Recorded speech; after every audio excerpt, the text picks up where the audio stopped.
We are back from our Thanksgiving hiatus, and it's been a little bit of an eventful hiatus. We certainly had the Omicron variant come up, and that had a significant impact on energy stocks. Let's talk about the Omicron, and then we'll talk about energy stocks. Omicron hit everyone like a ton of bricks. The fourth, I believe, highest ever rise in the VIX. Now, that's certainly surprising, but it's not that surprising given the dynamics of the market on Friday. Think about it this way. Who's working and going to the office and executing trades at their normal level of energy and efficiency on a Friday? Not many people. Not many people are up at 4 a.m.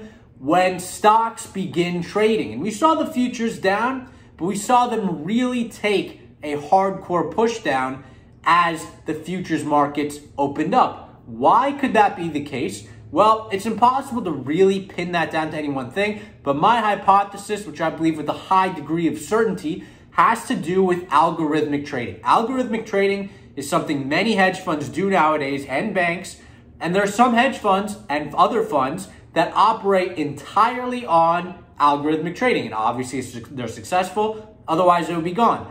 But these bots see a lot of coordination and, that kind of stuff with headlines, with actual events. So they see the headlines, new variant, they see the headlines, vaccine might not be effective, and they're just simply programmed to dump as soon as possible. And they all dump at 4 a.m. That sets the price lower. People say, whoa, we don't have a lot of certainty. We don't have a lot of actual hardcore data, and we still don't. We'll get to that in a second.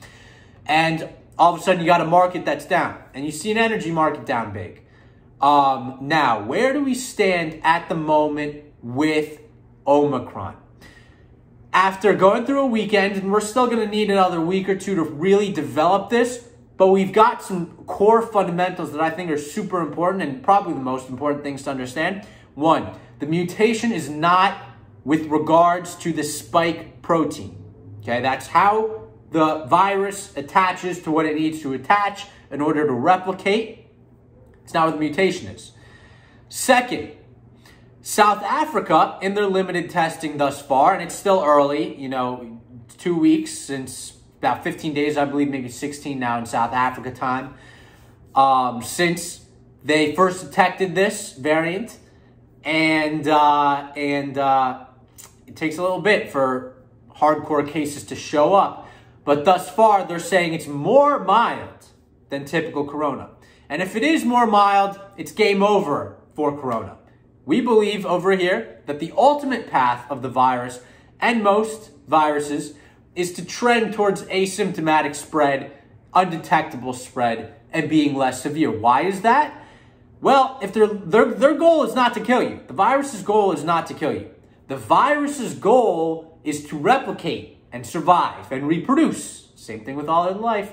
Even though it's debatable if a virus is actually life, it's still got the same goals. It does have DNA, survive and reproduce, not kill and destroy.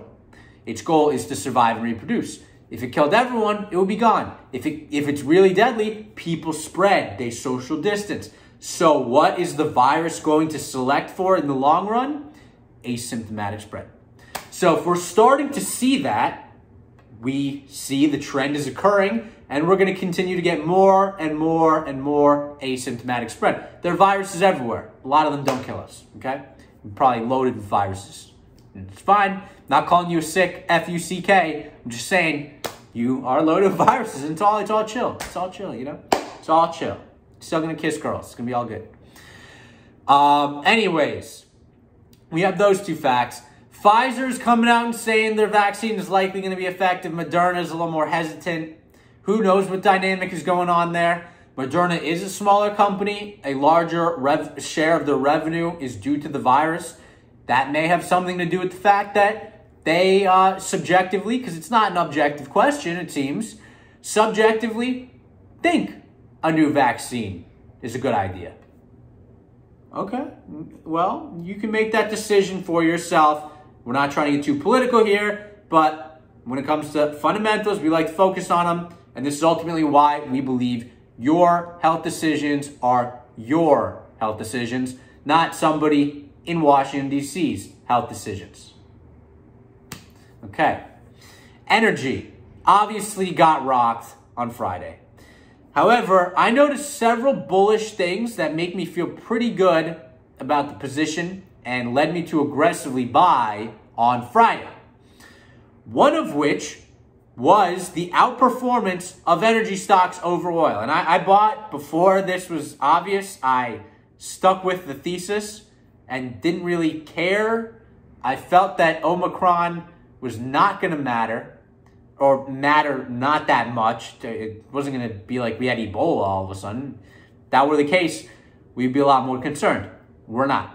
Markets were up today. Anyways, energy stocks outperformed the price of oil. If you look at how energy stocks did on Friday, they obviously had that big whoosh. Everything had that big whoosh first thing in the morning, and then they quickly found a bottom and started to recover. However, the price of oil didn't have its fall until later in the day. Energy stocks basically didn't react to that. I think that's very bullish. We like to see that. In addition, they were up pre-market today. We're going to get into some broad market stuff in a second. They did sell off the aggressive pre-market move.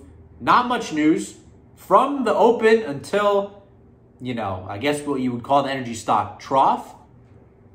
The price per barrel actually increased. So that correlation was not holding today. What did hold? What caused this thing to happen? We said the market's up today, Omicron, whatever. But it doesn't seem like the market is 100% ready to recoup all the losses of Friday. It's still somewhat hesitant. Mega cap tech doing well. Other more fringe tech stocks not doing well. And with the NASDAQ up like this, you would expect them to be up. For example, CRISPR, not up a whole lot today. We still love that stock. We still love Editas, but not up big today. People are still scared. Even though it's down massively, nothing fundamentally with the company has degraded, just the stock price, which is obvious because it was up like 300% or some ridiculous amount.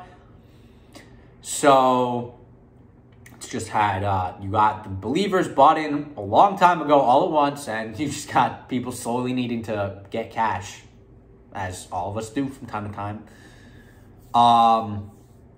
So we didn't see anything like that occurring. We just saw a few stocks up strong and holding the market weight up.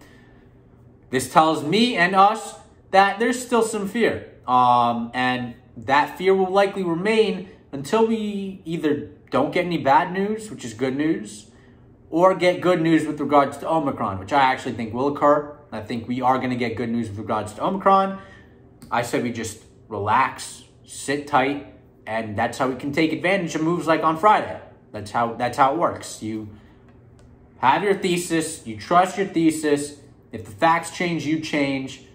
Omicron is not a fact. We've had Delta. One last thing with regards to the virus and the vaccine in one.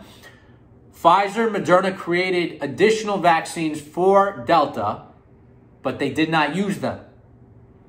It remains to be seen if they're going to use it for Omicron. Again, I reiterate, if we get that Omicron is less severe, it is game over for COVID. The trend for the virus will go towards less severe virus. If the virus gets any weaker, I haven't gotten it as far as I know, but if the virus gets any weaker and I do get it, I probably won't even get tested. So that, I reiterate, will be the death of the virus. Obviously, it's going to be around here forever. We just need to accept that. So that's today's video. And until next time, peace out.